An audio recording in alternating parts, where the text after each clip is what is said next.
Hi, I'm Mike Binder. It's Stand Up World, episode 69. How are you? I hope you're well. I have a great show for you today. I'm here in Los Angeles, back after being in Detroit for a while. It's a crazy week for stand-up comedy in Los Angeles. Some great Netflix shows. Say hello to Patrick Arnold, who is in Boston in the penal colony down Hey, there. Mike. Just how are you? I'm good. How are you? I'm How are you, jealous. I Patrick? know it's You got going to a be couple more years to serve on your sentence, and then you're out, right? exactly, and then I can get to LA. You can get to LA. You don't want to come to LA. You don't want to come to LA, Patrick. Bright guy like you. I don't need it. You want to head to Liberia, but yeah, no, it's a crazy week out here with all the Netflix shows, and I'm gonna be gone. I'm leaving again. I'm going to Nashville.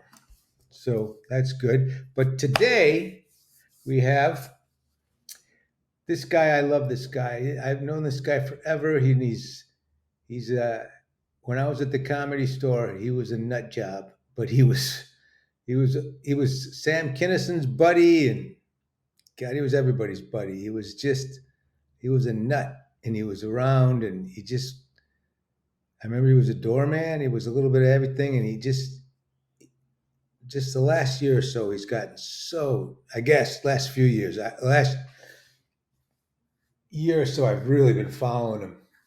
I just love his style, his stuff. He shot a special in Arizona, and he just, I love what he does. He's become his own unique guy, kind of a throwback comedian. That's all I can tell you. His music is uniquely his own, but it's really a throwback. Jimmy Shubert. Jimmy Shubert. How you doing, buddy? Good, Mike. How are you? Finally, I'm you get I'm to do this great. podcast. The powers of the universe were conspiring against us, but now we finally got it. That's right. Well, you were on a tour of Thailand and Hong Kong No, and I all did the not. places middle-aged white men aren't supposed to be for too long. Oh no, but we'll skip right past that, Jimmy. Yeah, it was great. I went to Hong Kong, did some shows over there, which is great. But it's funny. There's like a whole international comedy scene out there. Like Is it really? I swear to God, like in China, there was these guys named Turner Sparks and Andy Curtin.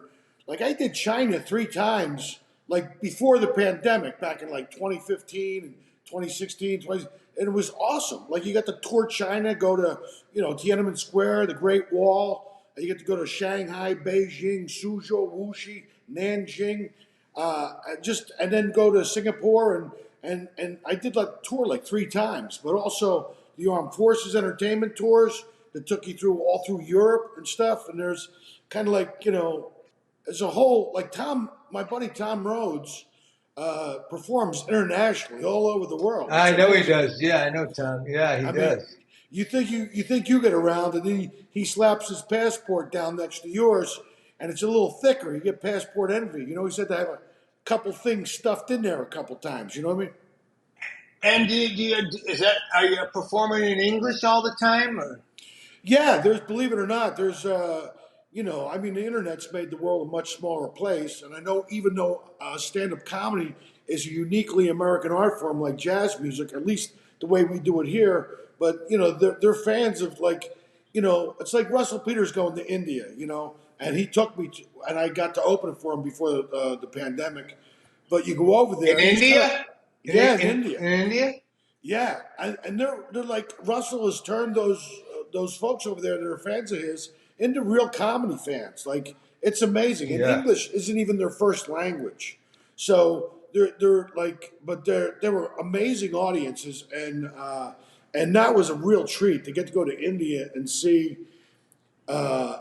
Perform in front of those audiences. That's like a challenge. Talk about getting outside your comfort zone.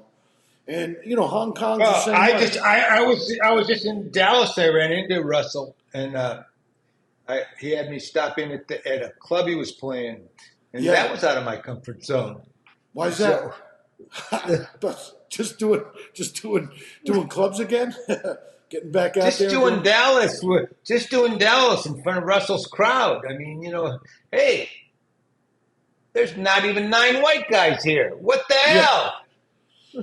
No, yeah. no, I mean that. it was great. Yeah, I It mean was Russell's. great. Go ahead. Sorry. I said, Russell's a real international comedy superstar. Like that guy I know sells he out is. Hong Kong and Kuala Lumpur, and he goes, I mean, all over the world. Like you talk about, like that guy does tours all over the world. It's amazing. It really is, and he does what he does. I mean, you watch him work. He's like can make like 6,000 seats seem really intimate, which is an Oh, by amazing the way, feat. the set that I saw him do, he just made the whole set up. I, He was just I he was know. just he was just messing around. He didn't even do it. He was just playing, and it was Yeah. and it, he just and it wasn't. It's not like crowd work. Like, oh, the guy did where you from? Where he floated through everybody's and just did a set built around that particular night. It was really kind of brilliant. Yeah, it really is. When you watch him do it, he knows so much about so many cultures that he just locks in. He can Yeah. like pick to tell you where you're from, and he has these guys that travel and where they do. I mean, I don't know if he does this in clubs, but he does arenas. Has these camera guys, so when he's talking to those crowds, you can see it behind him on a giant screen. It's really quite brilliant. Oh, And oh, it's that's great. great. It's great to watch too. Like you said, it's like Um, not really. I gotta tell you, I have to say, Jimmy, because I really walked away from stand up for a long time, and then I got back into it when I did that Comedy Store documentary, and Yeah, I'm like a kid in love with it again. Not yeah. only me doing it, but also even more like other comics and checking out other and I've been following you, and you make me laugh so hard, man. Uh, I love what you're doing. I just love it. I just find you to be such a unique. You've become such a unique voice, such a throwback, and at the same time, just your own guy. I just love what you're doing. Thanks, Mike. Man, that's high praise indeed coming from you, and I appreciate it. It's just like I grew up. I'm a product of the Comedy Store, and I used to watch. I used to sit back there and watch guys like Shandling and Pryor would come in and do stuff, and then Robin and Kinnison and Louis Anderson, and you could watch all these different styles of comedy, and these guys are all like the best of the best. I mean, you were hanging Right. at the Comedy Store trading punchlines with the best guys in the country, and they were all very gracious enough to like share. Like I never asked a question that nobody had it that wouldn't answer for me, or like I remember sitting there talking to like Gary Shandling backstage in the main room, and he had a set, and I thought of a tagline. I said, "Are you thinking?" He goes, "Oh no, it's kind of interesting." And we just sat there, and I got to talk to him, and it was great. They were like mentors and teachers, and really like a one of a kind comedy education that you got there. And I know that I'm a kind of a throwback, but that's the stuff I grew up watching. But it's like a contemporary throwback. I used to study it. I used to watch those guys and go, what are my 8 favorite guys? What do they all have in common? What are the things they do? I was never really a crowd Well, work guy. when I say throwback, I feel like you're more of a throwback to like the '50s or something. Like guys like Shecky Green or not what the hell Shelley Berman or one of these guys, these really guys that would just come on stage and just pound it out, and just Yeah. really. There's a couple other guys that Buddy Hackett, and you just really remind me of just an old time comic in a modern form. Oh, thanks. Yeah, that's a great way to put it. Like a contemporary throwback. I'll take that all day long. Yeah. I mean, I used to go And when let I me used to say get. something else about you. Well, let me say, Oh, you've obviously got a very cinematic eye, picking such a unique background for the show today. It's really, well, I I got to tell you, really, I figured the white's the best And besides that, dude, I literally just jumped out of a lift. The guy didn't speak English. My flight was 2 hours late. I like punched in his code. I'm typing my friend. I put it down. I got on. So I'll take the white back. I'm just giving you a hard time. I'm just I- giving you a hard time. Man, I think maybe this would be a great wall to talk to Mike to, and then maybe we'll pull a little something here and a little something there. Fuck it. Just do it against this wall. Press play, goddammit. Hey, uh, I know I should have thought No, about it. Should have thought it through, but I no. like to play I'm right too. back. I'm too. I know. No, but it is. There's not a lot of guys that do it. Belzer kind of did it. You kind of was in a space that you're in now.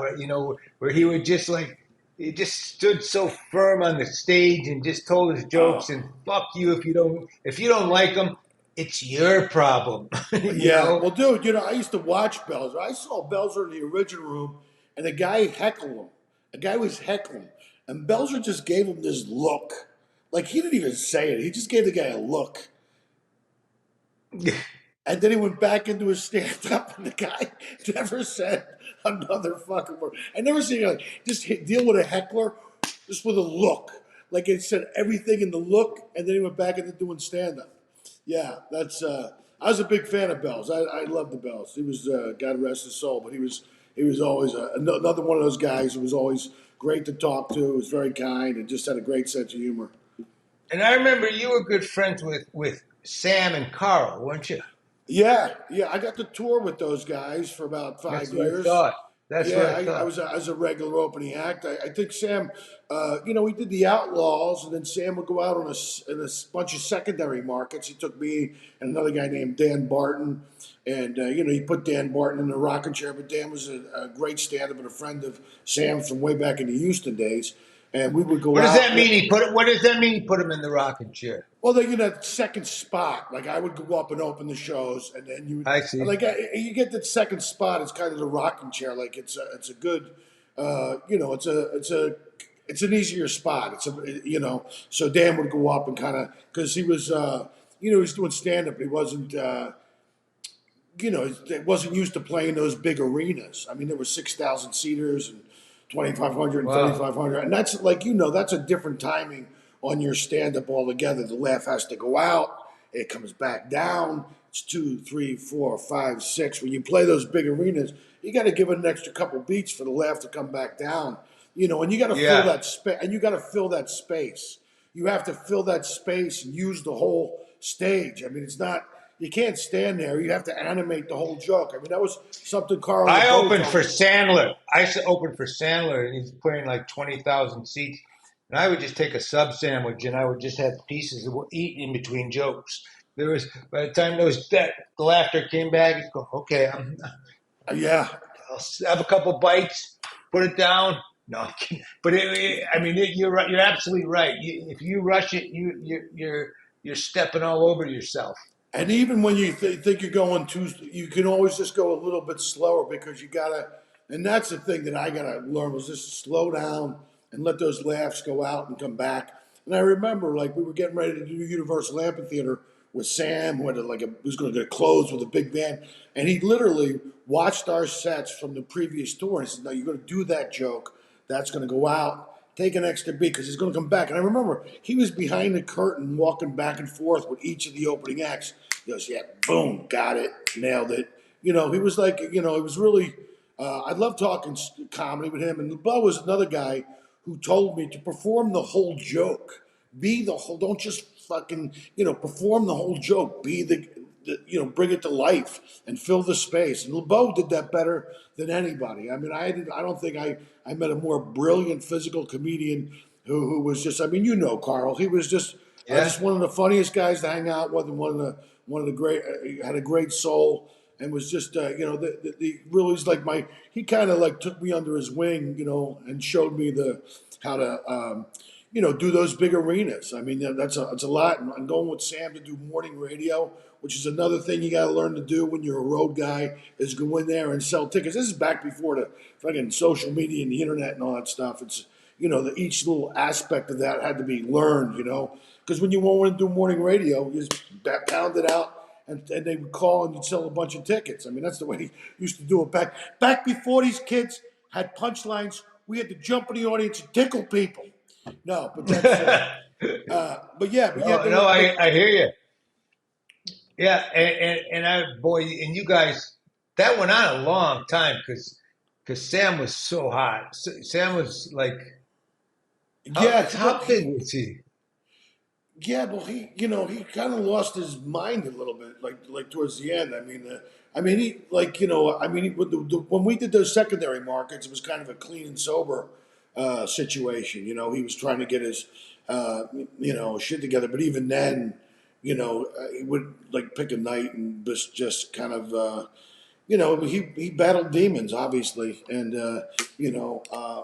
but.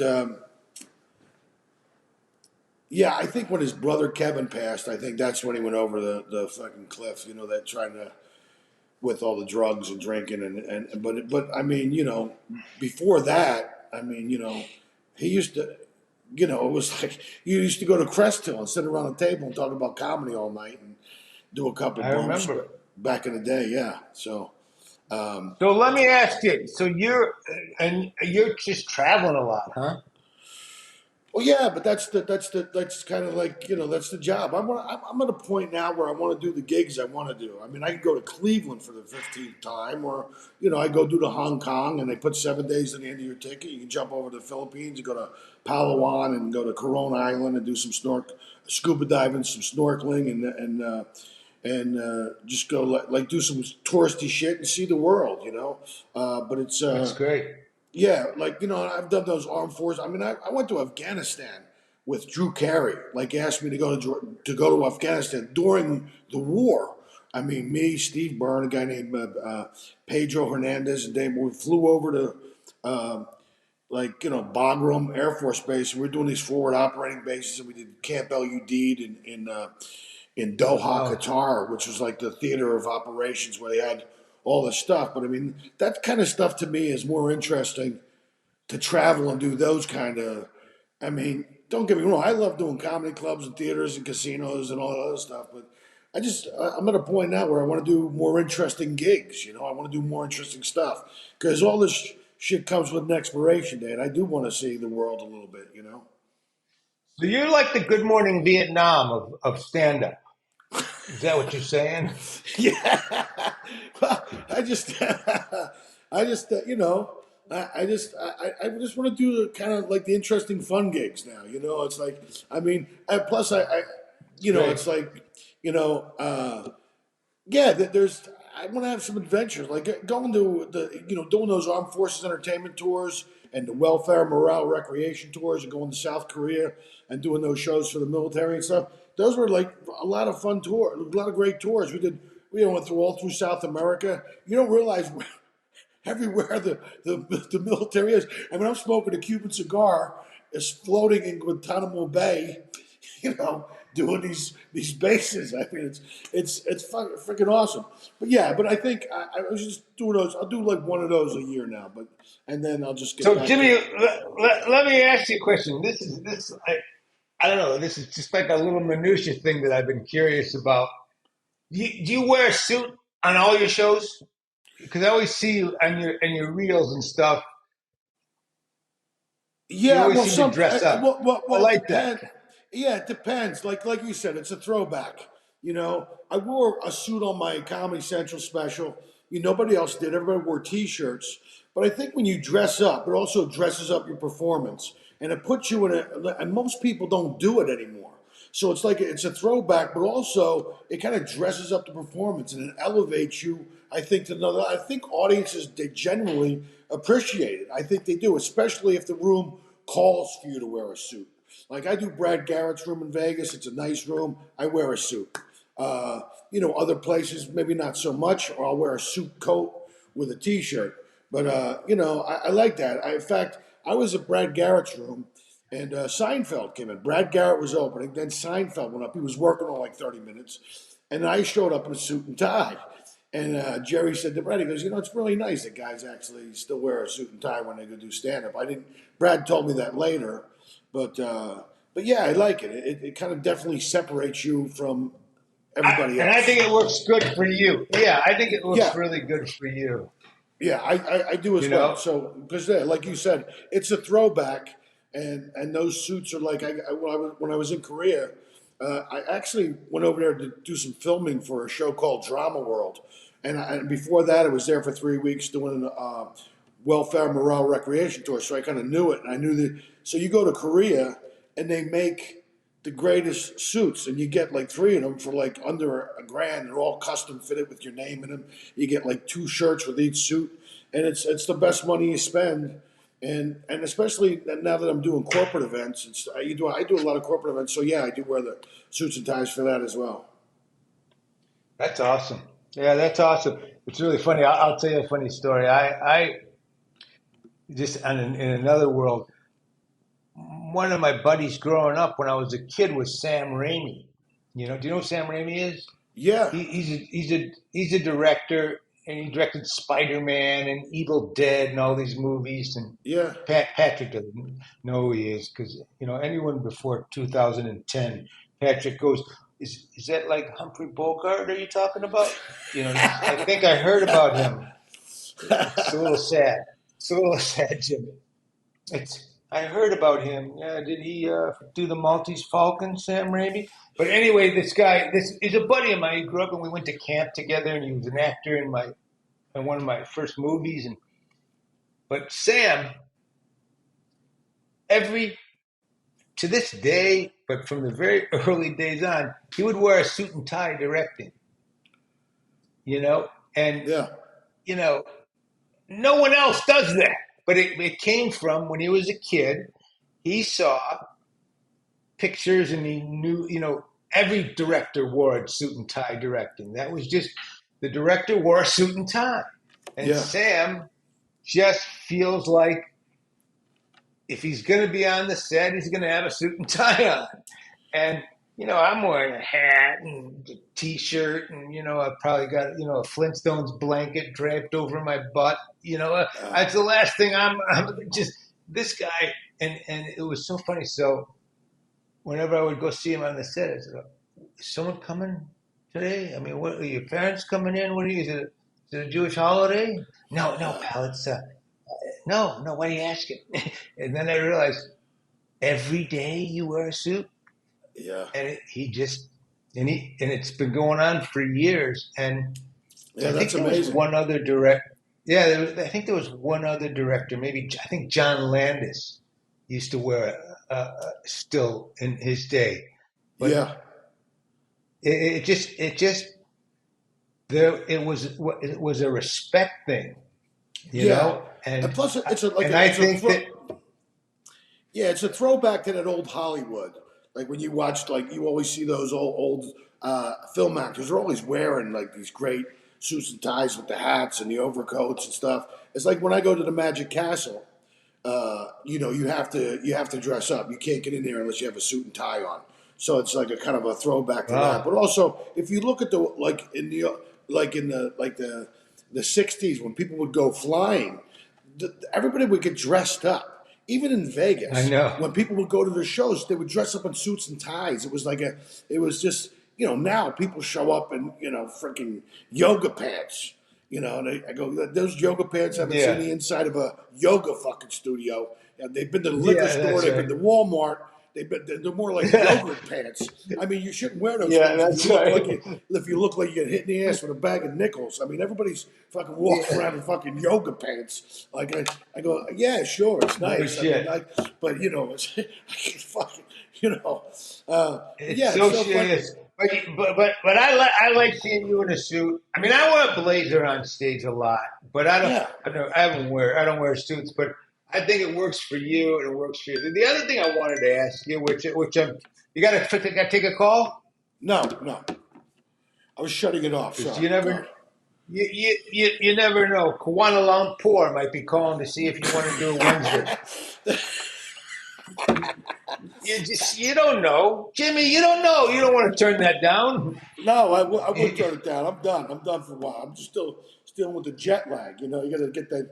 it takes you like 3 or 4 days to get over the jet lag. But it's I'm feeling better now. But what were you going to ask again, Mike? Sorry. I was gonna say, because you got this new special out, Zero Tolerance, which is Yeah, it's your album, right? yeah. You had an album too. Yeah, it's an album Which- too. It went to number one. It was like Yeah, that's what I thought. It was like #1 on iTunes, yeah. and it's Went to fucking number. great. Yeah, it went to number one on iTunes. The special is great, and I just shot another one, which I'm going to go. I'm just going to just put it on YouTube, and then another. Well, that's what album. I was gonna ask you. That's what I was gonna ask you, because Zero Tolerance you have up on Vimeo. You have to rent it or buy it, right? Yeah, yeah. You can rent it or you can buy it. Yeah, exactly.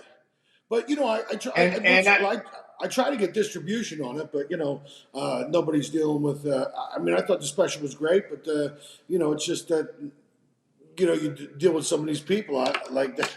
They go, they want you to give them the whole thing. Like I'm excited that I worked on this thing for 3 years, and I'm going to give you 60 to 70% of it. And I'm going to go, yeah, I'll take the 30%. I was like, fucking Vimeo, it's a 90-10 split.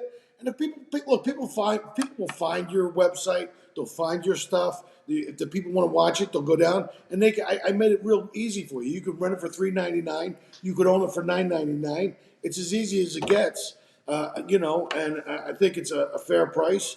I put a lot of work into that special. I'm very proud of it, and the album's great. it's a great special. Thank you. The album and the special. It's great, and it's really you. I love it. But listen, I think it's great what you did. I'm just asking because a lot of what I do on this podcast is try to figure out, to talk for myself and for other comedians and for the fans, where it is, because I really believe in this new world of stand-up comedy, and I don't. I think unless you're already broken, you probably shouldn't even be on Netflix because the algorithm will just sink you into the quagmire.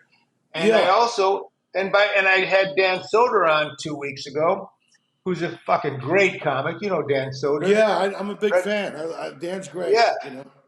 And he said, look, I'm putting my special up on YouTube because I don't want anything behind a paywall for this one. I want to give it away free so I can see, get people to see me that, it's on Netflix, it's on HBO, it's behind a paywall. Yeah, I make some money, but I don't get a bigger audience. And to me, I'm going to shoot my first special in almost 30 years in November. Yeah.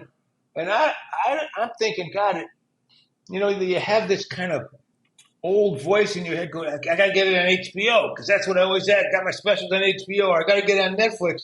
But to me, I think I've just got to get it on YouTube and do a good special. And well, everybody under 30 is watching it on these things. They're watching it on the phones or they're watching it on their iPads. And you're right. Give it away. I mean, I'll make the money when people come to see the shows. You want to get new fans, I mean, that'll be my 6th album, my 5th special, and I just want to keep creating content and getting it out there because now you're actually getting residuals on your online plays on Sirius XM satellite radio. You actually get paid for those. So I want to get more albums out. I want to get more plays on Sirius XM satellite radio, and I'm just gonna create for the fan base or the particular and just give it away. Come and see me live because it's and that's what I hope for because it seems to be the new business model. And, yes, a lot it's of these guys very much a musician's business model. Yeah, I mean, I talked to my buddy Steve Trevino. Was telling me, he goes, I like what you're doing with your social media. He goes, you release these clips, and then these people share these little clips with their friends, and then their friends come and take your clips, and they share your clips, and then and then they find you on your website, and then they find out where you're performing, and they'll come see you perform live. I mean, I watched Steve Trevino build himself up into a theater act.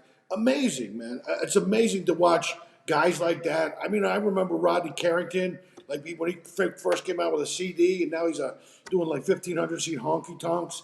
And I had him explain. I go, break it down to me like, I'm an idiot. How do you go from that to doing because he was doing comedy clubs. We were co-headlining a comedy club, and next thing you know, he's doing these 1,500, 2,000 seat honky tonks, and he's a hat act, but he's got a great loyal fan base and people love him. So it's Yep. like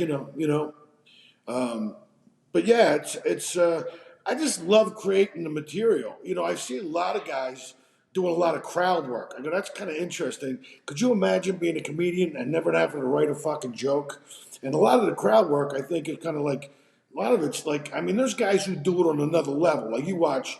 I mean, obviously, guys like Jimmy Brogan were great at it, but like Butch Bradley, Ian Bagg. I mean, there's guys who do crowd work Handbags, that amazing. Yeah. yeah, they do it on another level, and you see all this mediocre fucking crowd work, and people go, "What do you? That's not even." I guess there's this pressure to just put stuff out all the time, and some of the things I go, yeah, you shouldn't. I love crafting a bit. I love putting together a bit and using language and just kind of putting it together. I mean, Carlin is obviously a hero. I love the way he pulled apart language and put it back together again. I kind of try to do that, but with my own style and my own kind of thing. And You work on material a lot. And you write a lot. yeah, I mean, I got stuff I haven't even like. I'm still trying to figure it out. Like if I'm working on a new hour, what I do is I build it from the inside out. So I have a great opening and a great closing. I'll just put these new bits in the middle and see if I can't have them take over some of these other bits until all these newer bits just take over the act. Because I love coming up with a new piece that I can work on that just gets get it to a point where it gets a round of applause, 80% of the time or 85% of the time that it gets a round of applause, and you go, yeah, okay, that's a bit. I got a performance ready now, so I can get rid of this bit and put that bit in, and then just kind of let the bit slowly take over the act. But I really work on almost like every fucking word, like a well written screenplay is the way I work on a bit. You're trying to make a point. There's a little bit of subtext to it, and then what are you really trying to say? So yeah, that's what turns me on about the art form. I love that. I love crafting a great uh, word piece. Like it's almost like like it's like something like you know it's got a rhythm to it. It's all Yeah, yeah. yeah, and I really think it's funny. I was talking to Attell. He was on the show and on the podcast, and then I went out with him to Brea, and we were talking one night, and he was saying, "With me, it's all rewriting." And I thought, really, which is really great, And I think people when I was a kid doing stand up, I didn't realize that. I would do a bit, I would do it two or three times. If it wasn't a home run, I'd dump it. But sometimes you just have to go, okay, this is good. How can I make it better? Yeah, The setup's working. You can tell they're ready for a big laugh. I gotta try another way out of this joke, or I've got to sit down, just and like you rewrite a scene in a movie, or you rewrite a scene in a TV show, and you've got to really say, okay, like you said, this bit's working, but I got to turn it into a surefire applause every time. yeah. And by the way, I'm a huge David Tell fan. I think he's one of the funniest guys on the No, on he's a the piece work. of shit. He's a Yeah. piece of shit. No, I Come think on. he's. I mean, but dude, I mean, his new specials great. He's playing He's that. he's holding everybody back. This guy. No, I just, but I've thought that for years. I mean, I thought No, he he's the just best. makes me, dude. I was at the improv one night. I laughed so hard I thought I was going to pass out. A couple of the Yeah. young girls were sitting in the front row, and he goes, "Hey, you shave your vaginas?" And they go, "Yeah." He goes, "Yeah, I never catch up with a freshly shaven vagina. I always catch up with it after it looks like it's been up all night trying to solve a homicide." I fucking, I laughed, dude. I thought I was gonna fucking pass out. But I mean, he's Ah, so, dude. He's just on another level. And obviously, I'm a big Bill Burr fan too. I mean, it's just, but that level of comedy, it inspires you to just keep working on your own stuff. but the thing with Dave is Dave And Burr too. Listen, I worked with Burr a lot on his stuff. Yeah, That guy, those guys work so hard, and yeah, they stay with their bits, and they try so much stuff. But I totally agree with you. You gotta today. You get these reels out there, and people go, "Oh, I gotta see them." And with you, someone sees one of your reels, and they go, "Oh, I gotta go to the website see where he's playing." Right? right. And they go, oh, he's in the Niquan province in southern. I'm here in Well, Southfield, Michigan. That's gonna be a trek, but I guess he's good. well, listen. You also have to go live a life so you can talk about shit. You know You're what I right. mean? You You're have right. to go Yeah. live a fucking life. You can't write about shit you haven't fucking lived. I think you got to go out and live a life and go do shit so you can talk about it. I mean, you can't just you That's know. the difference between me and you, Jimmy. I just want to phone an hour in from the couch, basically. Okay, fella? uh, Listen, these are some things I think are mildly funny. How much can I charge? Yeah. These things. Listen, when I'm on stage, the smiles are deafening. Uh, you know. Uh, you know. my favorite joke. Johnny Dark used to do this bit. He'd go, "Man, I'll tell you, the crowd last night was so rough. I was on stage. The guy before him. They were booing and hissing him all through my act." I love Johnny Dark. Yeah, Yeah. it's so funny, man. No, yeah. Listen. It's such a great craft, and it's such a. I'm having so much fun. But talking to guys like you and trying to figure out where's the sweet spot. How do you do it in a way that if you just love it, do it because you love it. And everybody's figuring out their own way to the center of town, and it's different. When we started at the Comedy Store, there was one way to the center of town. You Yeah, got on the Tonight Show, and you hopefully maybe you got a sitcom, and yeah, then it became okay. You got a Netflix special or HBO special, and now there's just everybody's doing their own thing, yeah. and Well, social media has really like. I think it's funny because initially you watch a guy like Dane Cook get to 1 million followers on MySpace. I mean, that was the beginning of it, and then it's like and then guys started doing podcasts was a thing, and guys like blew up with their podcasts. I mean, so there's that you have a direct access to your fan base now, and the people that like you are going to follow you, and it's I think they they don't buy what you do, they buy why you do it. Like they love all that backstory because I mean a lot of people find it interesting. Like you must be. They go. People ask me, "What's it like being a stand-up comedian?" I said, "Well, it's, you got to be brave, especially if you don't have talent. But yeah, but you gotta be. I mean, you you gotta. gotta love it. Here's what I've learned. Yeah, Here's what yeah, I've learned. You have to be diving 100%. You cannot. The reason I stopped doing it because I started making movies and seeing. You can't. You have to work on your act. You have to be in the fucking game, and you have to just want it so bad it hurts. yeah. It's like I wake up, I fall asleep thinking about it. I wake up thinking about it. If I'm working on a bit, I put a thing. I'm jotting stuff down. If I wake up and I have something on my head, I just jot it down because I'm constantly leaving myself voice messages on my phone because I'm constantly thinking about. And especially now, there's so many people talking about so many of the same fucking things. You got to really have your own spin on it. You really have. I think the originality is in the way you deliver the material. Or because everybody's going to Yeah. talk about a lot of the same shit. So it's just there's just so many guys, and comics really kind of do the same shit. I mean, you fly a lot. You know, you go through this. You do a lot of the similar things. So, but yeah, it's. I find myself. You're right. You have to immerse yourself in it. It's not something that you can just.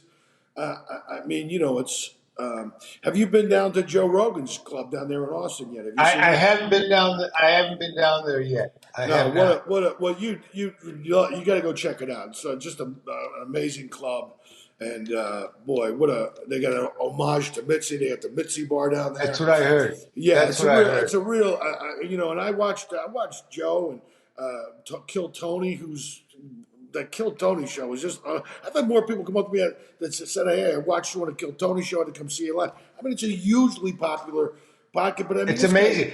yeah. He's playing the Forum. May 10th. He sold out the Forum. I know it's insane, but it's and he's killing it. I've watched those shows online; they're fucking amazing. But I mean, that whole Yeah. plot, shifted like it's like New York, L.A., and Austin now. It's like a real. Yep. I mean, Yep. that's amazing. And that club is like built with the microphone out. It's like a total. It's really something special. I got to perform there. Joe was nice enough to give me a spot in the Fat Man and the Little Boy. But what a great fucking scene That's down great. there. It's cool. That's really, I'd like to get down there and see it. I'd like to, but I have an ankle bracelet that only lets me. I'm not even allowed to go to Orange County.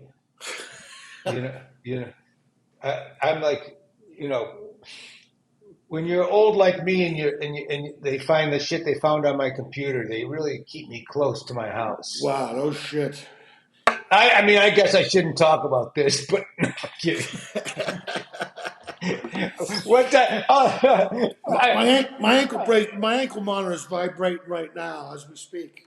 No, it's not. Yeah. I'm getting a call from the tax company, from the tax revenue service, going, "Hey, don't leave. You're spending too much money. You owe us." I see you out, Mike. I see you out you were out at the Laugh Factory doing I mean, you just do it locally. Or you want to get back? No, I was teasing.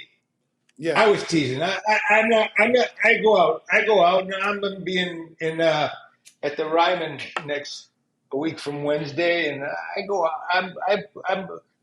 I go out, but I'm not like, I'm still putting it together. I'm going to shoot my first special in a long time in November, and then I'll probably go out and play clubs and do headline clubs and stuff like that. But I was backstage at the main room, and Judd Apatow was going up, and I remember Judd from back in the improv days. I mean, Judd was like he would MC and host the shows, and then he went into writing and obviously directing. And I said, boy, you really kind of took the long way around. I mean, to the same goal, to the same end.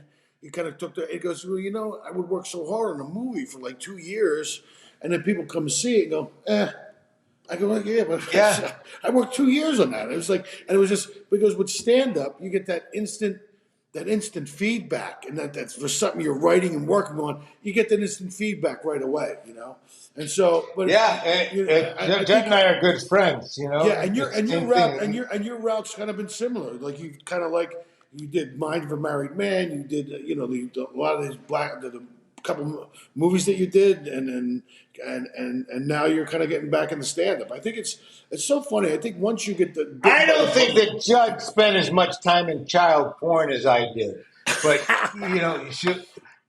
but I do think it was similar. To me. I will tell you. I'll tell you. This reminds me of a really funny story on Jeff Ross's. You forget you're on. I'm talking to a buddy, a comedian. You forget, but Jeff Ross had this podcast for a while. Thick Skin, and Saget was on. Yeah. One day, and it was the day Doris Day died, or maybe the day after, right. And Bob just goes, "Yeah, man. When I was a kid, I always used to think, man, she was so hot." And Jeff goes, "Did you want to fuck her?" And he goes, "Oh, I can't say that." No, yeah, no, I just thought she was hot. And he goes, "But hot in the way you wanted to. Come on." And Bob's like, "We're on a podcast. I'm not going to say that on here." And Jeff just going, "It's okay. It's just me and you. It's just me and you." And Bob was a guy that just would get himself in trouble anyway for everything. You could just see, and Jeff just led him down the path. It was finally like, oh yeah, man, I thought she was so hot. I loved her tits. And it was just so funny.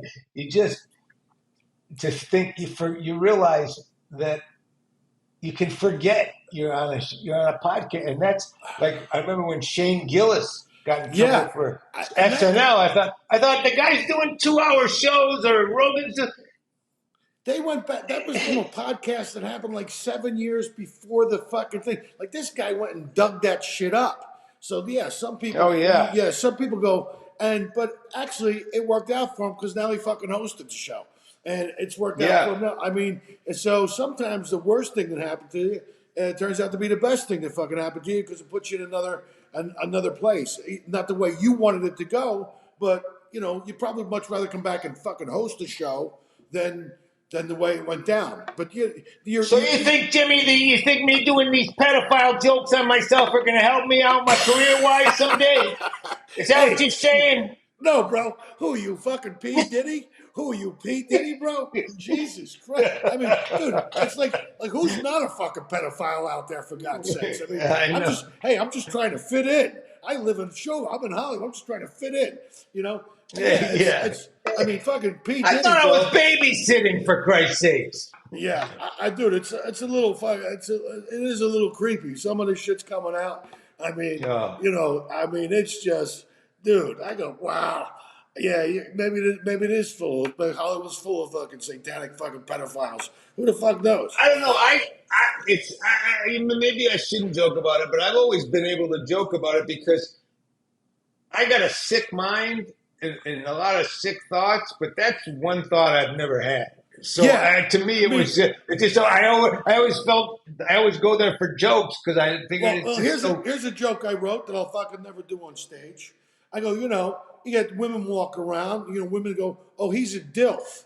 There was younger girls that have attracted older men. They go, he's a DILF. He's a dad I'd like to fuck. And then you get young guys attracted to older women, and you go, oh, she's a MILF. She's a mom I'd like to fuck. You think these fucking pedophiles walk around and go, oh, here, look at there goes a real chilf. See, that's a joke. No, that's a joke. I get it. No, but that's a joke I never fucking do on stage. No. But I mean, you would just do it on a podcast that can play on Apple, and with thousands of listeners. Yeah, there's a family driving down the road. Hey, let's listen to this. I like this Jimmy Shubert guy, and he's on with his old Jew friend. Oh, honey, hold the kids' ears. These Shubert guys coming off the road. Come on, man. They're just fucking jokes, for God's sakes. I mean, obviously, they're just jokes. That's a great joke. Like, I have those thoughts too, Mike, but I go, I'm smart enough to know I would never do that fucking joke on stage. I mean, I would do it just fucking around. No, you see, you're smart enough to know. I'm not smart enough to know that. Ask Patrick. I have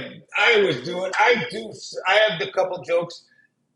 Actually, I've made it so it doesn't, but I was doing this whole thing about pedophiles, and they wanted to be called MAPS, and they wanted to be able to get a note from a doctor and take a service minor on a plane, and I would get every now and then some guy would freak out on me and so I stopped doing it. But I figured out a way. It's funny when you were doing you could probably have done that like 15, 20 years ago. People would have, but today, I mean, it's so. I mean, gee, you can't. I mean, they'll cancel you for the fucking. Really getting canceled for that? I mean, people are just looking to fucking cancel you. I mean, that's for any fucking little reason. I mean, if you can't sit at a comedy club because obviously the guy's telling jokes. Obviously he's making fun of, and sometimes I think you got to take the dark shit and make fun of it. Be able to put it on the microscope and kind of dissect it, make fun of it a little bit because. But Absolutely. I mean, people are so fucking sensitive now. I mean, you got I go, even doing political material, you could do that at one point, and people would be, were civil enough. You could have that, nowadays, you'll divide an audience right down the fucking middle, and some people, it doesn't even make a difference what you say or it's like, it's funny. I think we've gotten so they've dumbed down the masses. Like, they used to do. You know what they Oh used to? well, not only that. Yes. Sorry, They used sorry. to I'm teach. They sorry. Go used to ahead. teach civics. They used to teach civics how to be civil and discuss these things. And just because they don't agree with you doesn't mean I gotta fucking punch you in the face. And, or like it's interesting. Like but nowadays I Uh, want to look. My job is to make people laugh. I'm gonna make people I'll tell laugh. you a funny story, Jimmy. I'll tell you Yeah. this. And again, I was out of it for a long time. I'm back in a couple of years, and I'm learning. But I find people are offended not for stuff you say about them. It's what they think other people are going to be offended by. Yeah, they're So like what? they've taken that on themselves. Meanwhile, the people that Yeah, they're offended for are actually laughing at the fucking joke. You know, absolutely. so So I so like one it. night I'm in Boston, and we're playing this little club in the basement at this little club.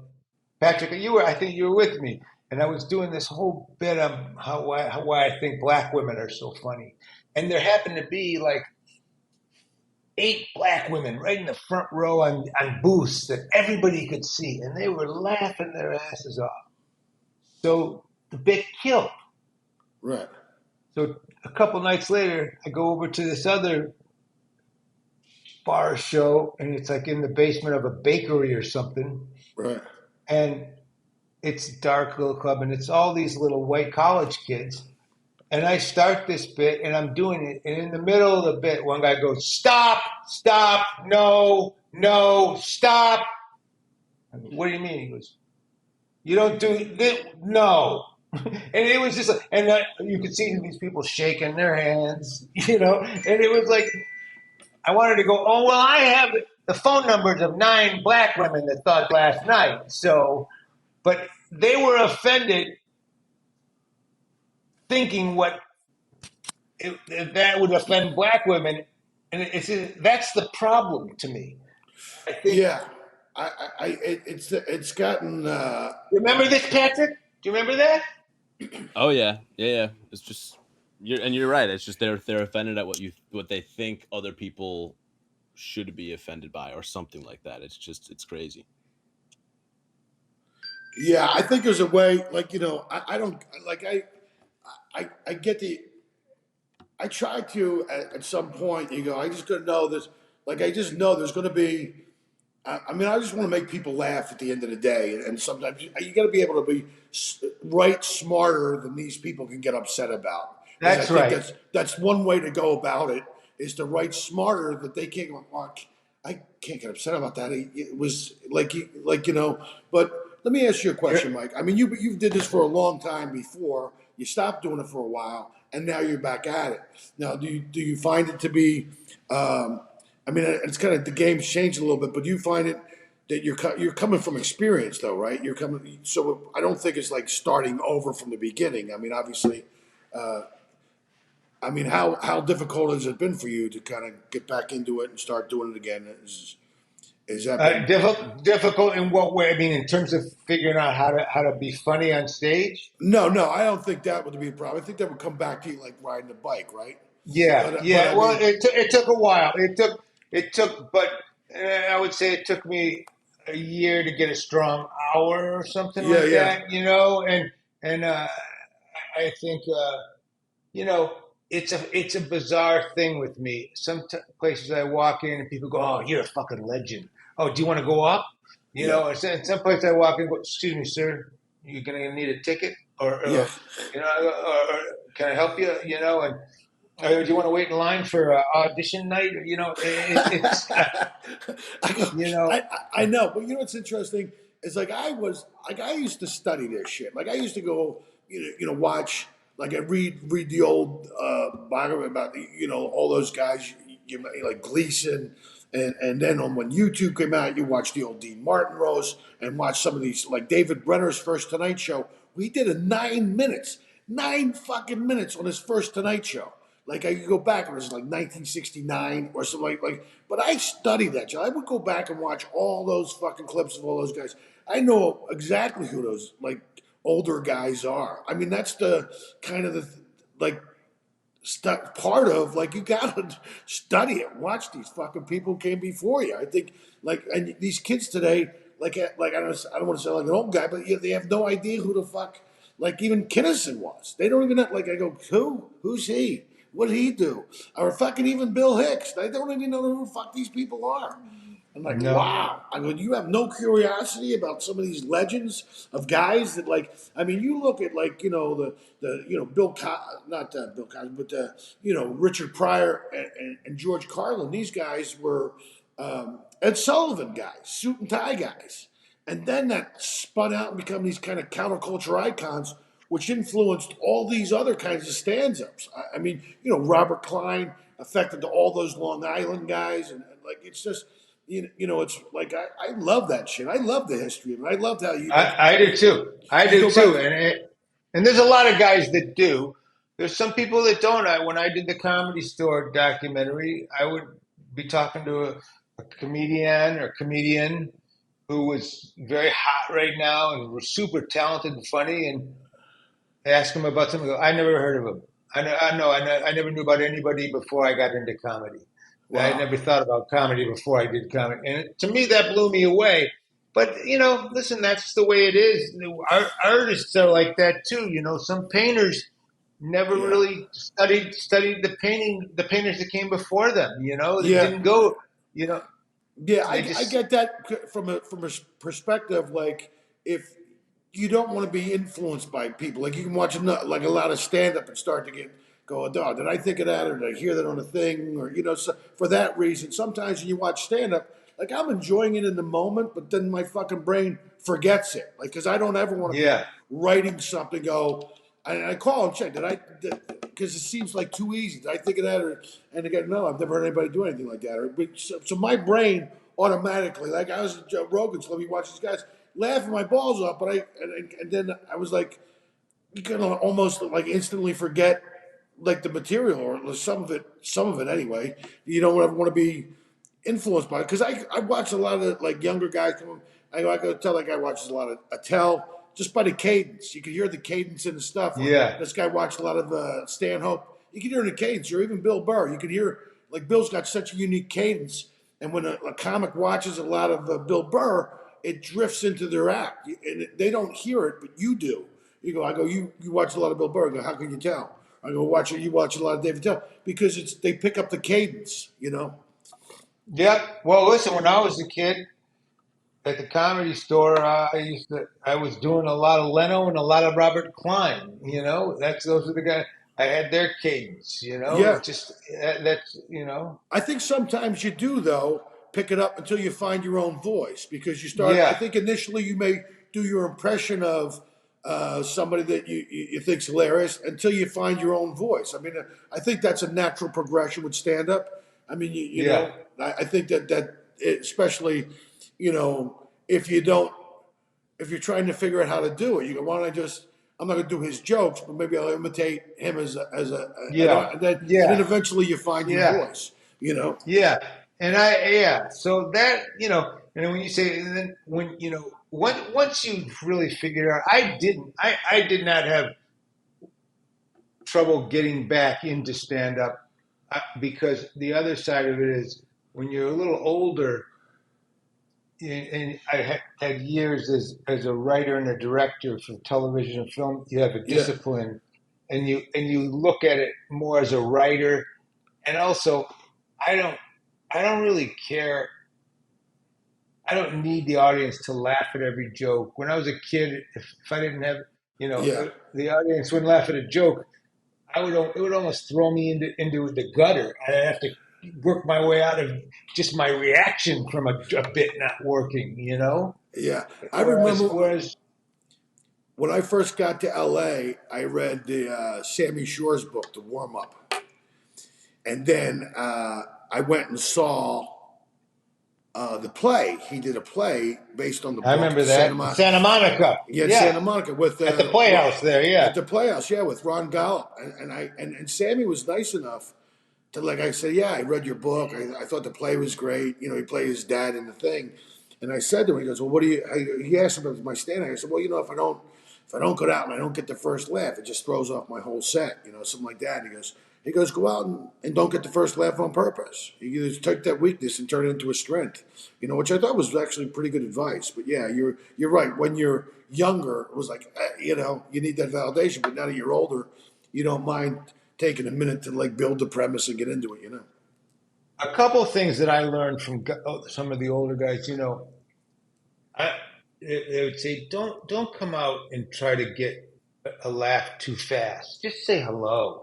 Yeah, Just say hello. Just say hello. Look a few people in the eye. Breathe a little bit.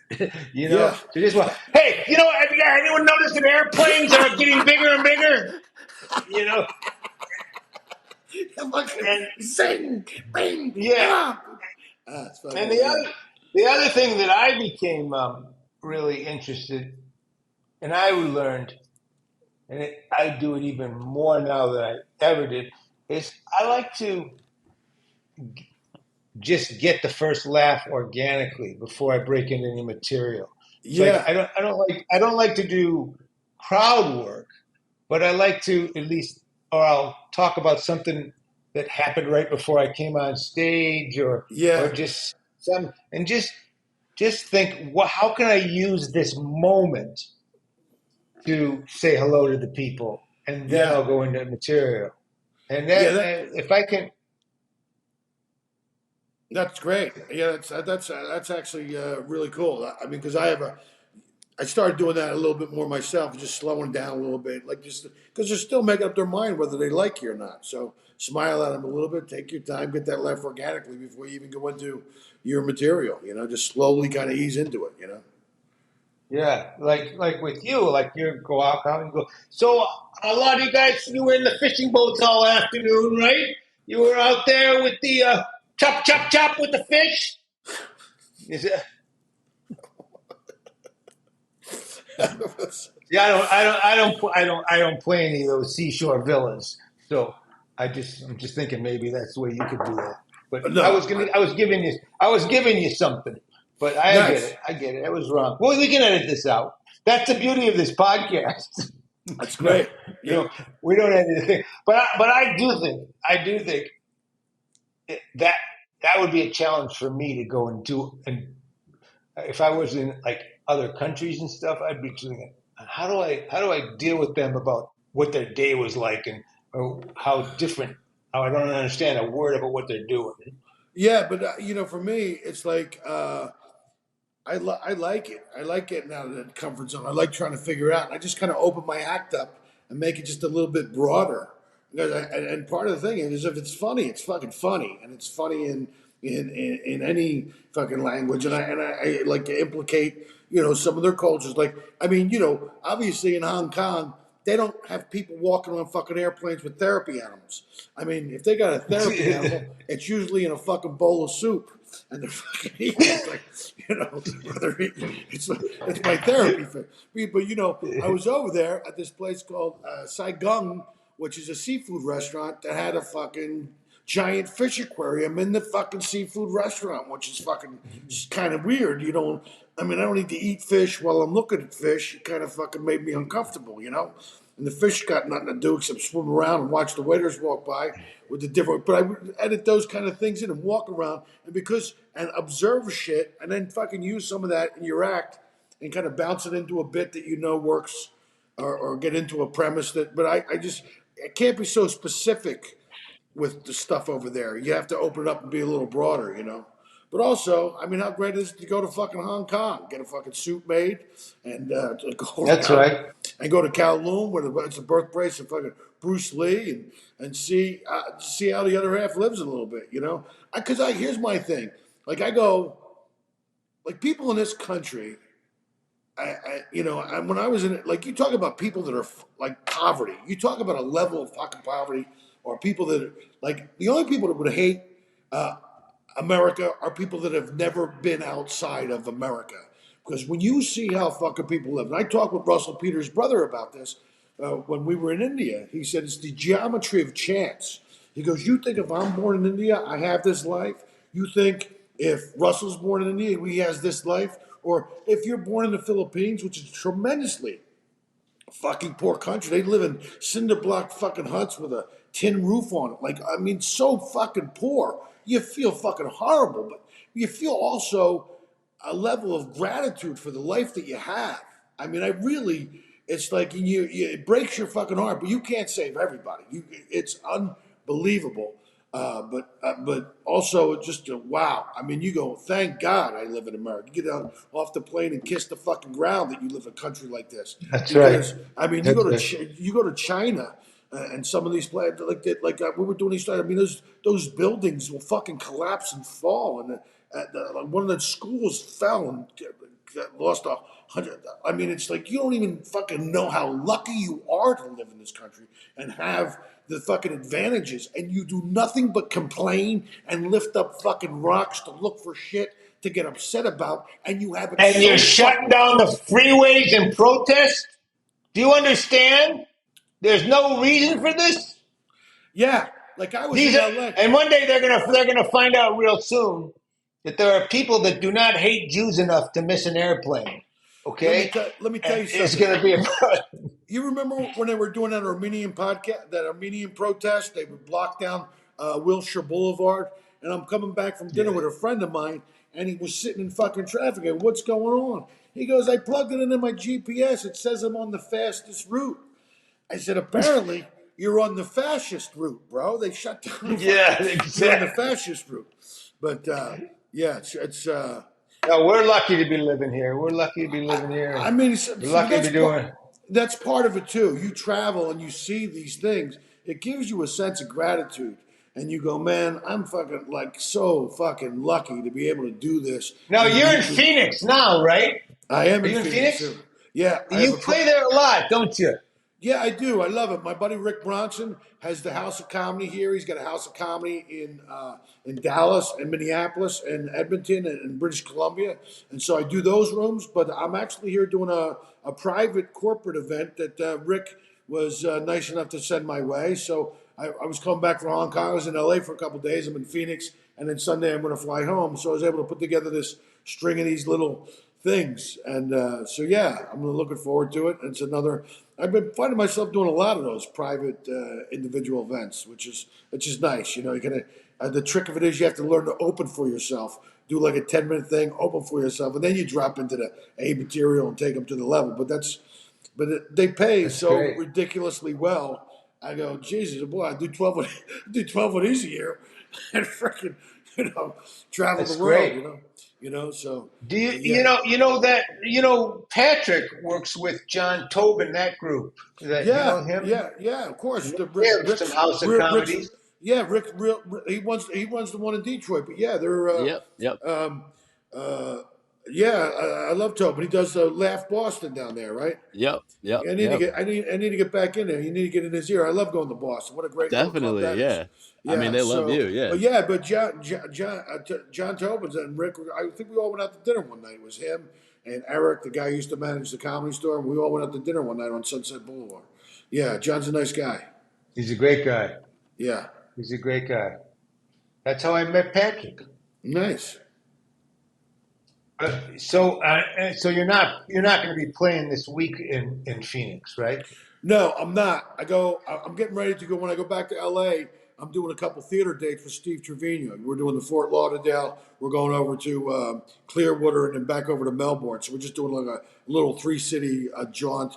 But it's a theater, so I'm opening for Steve Trevino, who just had his special uh, come out on Netflix. That's And great.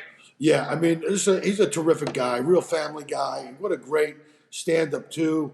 I mean, works his ass off. Just does stuff for the veterans and the police officers. Just couldn't. I always root for my friends, man. I'm not one of those guys. I mean, I know a lot of guys get bitter and jealous. I don't. I look at my friends' wins as my wins. I'm happy for them. There's like I've never been that guy. I don't have a bitter or jealous bone in my body. I pull for Well, you everybody. never were that guy. You never I were know. that guy. I Well, you remember can't. always. Remember you always such a good presence around the comedy store. And Yeah, you can't be that guy. You rot like a piece of fruit from the inside out. You got to root for everybody, man. It's like your star doesn't shine less because someone else gets their due. I fucking root for my friends. I want my friends to win. I want them to get a sitcom and have get Netflix specials. And I for myself as well. But I mean, yeah, it's you great. will, you You will. know, I really feel like it. I really feel like you just do your thing, and someone's gonna just go, "Fucking this guy's fucking Well, brilliant." I do a lot of, And, you know, and so eventually, someone's gonna go, "I'm gonna get this guy a really nice background for his podcast appearances." I will work on that the minute we hang up. But it's so funny, dude. I moved to Florida and wound up getting 3 films down there. I shot a new special. I got a new record coming out, a new album coming out, a new hour of anyway, and that'll be coming out this year. So, I continue Where do to. you live in Florida? I live in Delray Beach, Florida, which is like just Oh, north of that's great. Boca, but it's like 5 minutes from the beach. It's great. I love it. I mean, it's just life's a little simpler down there, and it works for me. It lines up with my values. Everything's like cheaper. Gas is $3.24 a gallon. Plus, I'm always traveling anyway. I mean, I live my life out of a suitcase. I can go anywhere. I can do anything. I mean, that's just where I keep my stuff. To be honest with you, I go out to That's LA, great. out to That's LA great. twice, and because it is like that, I get to do some of these independent films that I was able to work on last year because of in LA everything's so expensive. But I was able to do some of these things because I didn't have to. The budgets were what the budgets were, and so you were able to go. Yeah, I'll go do it for that. You know, and I'm really lucky and blessed that I've been able to do have a nice body of acting work that I've been able to do over the years too, as well. You know, so That's awesome. you'd be able to do stand up and do that, and I'm also a magician member of the Magic Castle. So I mean, I get it's not like I don't get enough stuff going on. You know what I mean? But Jeez. yeah, And I think that they have a Magic Castle down there in Delray, Florida, right? no, they don't. They have one in L.A. But it's funny. Before the pandemic, I actually went in and I auditioned to become a magician member of the castle, and they passed me, which is like Oh, something I had to that's really great. work on. Yeah, I used to do it when I was a kid. You have these unlived or unexamined lives. I always thought, well, would it be great if I was able to kind of put together? And I was doing it anyway. I never really stopped doing it. It was just to what degree was I doing it? And so I kicked it up and I started working on a little stuff so I could become a magician member. And I got to perform there several times, so that was kind of cool. And Alan Bursky. Do you know Alan Bursky? I know Alan I'm sure Bursky. you Yeah, must. yeah. Alan Bursky Yeah. was. I mean, I think he was a big Magic Castle guy. I think that, but it's been bought by new people, and it used to be a clubhouse. It used to be what the Comedy Store was for comedians. The Magic Castle used to be for magicians. But now it's become this like corporate entity and all this stuff, and so it's not like what it once was. But it used to be exactly like the Comedy Store, a place for magicians to hang out. People would come and stuff like that. But it's changed greatly. So. Alan was one of the first guys that invented shutting down freeways in protests. Just Was so he? you know. Was he? Yeah, that was his first magic trick. He would just go out with a group of Magic Castle guys and just shut down a freeway. Yeah, by They doing would- I've been doing the multiplying billiard balls. Wasn't he the no, youngest guy? Wasn't he the youngest he guy to get on the Tonight Show? yeah, he was. He was. He really was. And him and all his Magic Castle guys, man. Couple of not Alan as much, but a couple of those guys I remember they'd come in and they would heckle the shit out of us at the Comedy Store. Is that right? They would just shut down the whole. They would shut down the whole show, man, all the time. Is that right? Not Alan, not Al, but not Alan, not But Alan. the 'cause Magic Alan Castle guys would come in and interfere. I guess there's just like an unsaid rivalry between magicians and comedians. I guess I don't know. I don't know. I don't know. They I were don't just get it. weird. Yeah, that's There so was funny. a couple of, and they'd come in and they looked like they wanted to be Marvel superheroes with capes and bald heads and hair out there. That's why I said. Oh, you're not funny, sir. I go. That's It why. was just they were. That's why I didn't become a magician because all your headshots would look like this. Yeah, that's right. You know? So That's all right. your That's headshots would look like exactly that. right. So I said. I For think that Alan reason had alone- that headshot. Alan had that headshot. I'm sure he did. All right, listen, man. I'm going to let you go get on with your day, but I really appreciate you coming on. And Hey, Zero thanks. Tolerance is on Vimeo, right? Yeah, it's on Vimeo. And then go right to my website and get it. They can follow me on Instagram at Jimmy Shubert and all that stuff. And And thanks for having me on, Patrick. Very nice to meet you. I'm glad we were able to finally do this, Mike. Great talking with you. And I'll see Jimmy, you. you make me laugh. You make me laugh so hard. I love what you're doing. I really do. And Thank you, brother. I can't wait for your next one to come out. Thanks, man. Congratulations. Congratulations on all you're doing. Thank you, Mike. You too, buddy. We'll talk soon. Look forward to seeing you again. All right. That was fun. That was great. Jimmy, I love Jimmy Shubert. I got to tell you, man, that guy, he was a rebel from day one at the Comedy Store. He used to get himself into so much trouble. It seems like he But would. he was a wild child, but I love him, and he's become such a great comic. If you ever get a chance to see him live, and definitely check out his album and his special Zero Tolerance. And if you ever in Kuala Lumpur, make sure you see him. He does a Monday night with Jimmy Shubert and Friends, right? Jimmy Shubert! All right, great. So, and also, by the way, I'm in Nashville Wednesday the 15th at the Ryman with Russell Brand and Jim Brewer and Dave Landau and Rob Schneider and Catherine Blanford. And I know I'm forgetting someone else. Oh, Jeff Dye, the great Jeff Dye, who's a funny fucker. That's a great lineup. It's a great lineup. And Robert Kennedy, which is an evening of comedy with Robert Kennedy and music with Kylie Bishop and John Carter Cash. It's just going to be an amazing night. We've got a big surprise going on at the end. It's to the Ryman Auditorium. If you're in Nashville, get a ticket and get down to see this. What we do at the end alone is worth it. And that's it, everybody. May 27th, we're back at the Laugh Factory. Monday night, it's a good show. Eddie Ift is going to be on that show. He's a funny dude. And that's it. Again, thank you so much for sticking around, for watching another episode. You guys are the best. Say goodbye, Patrick. See ya.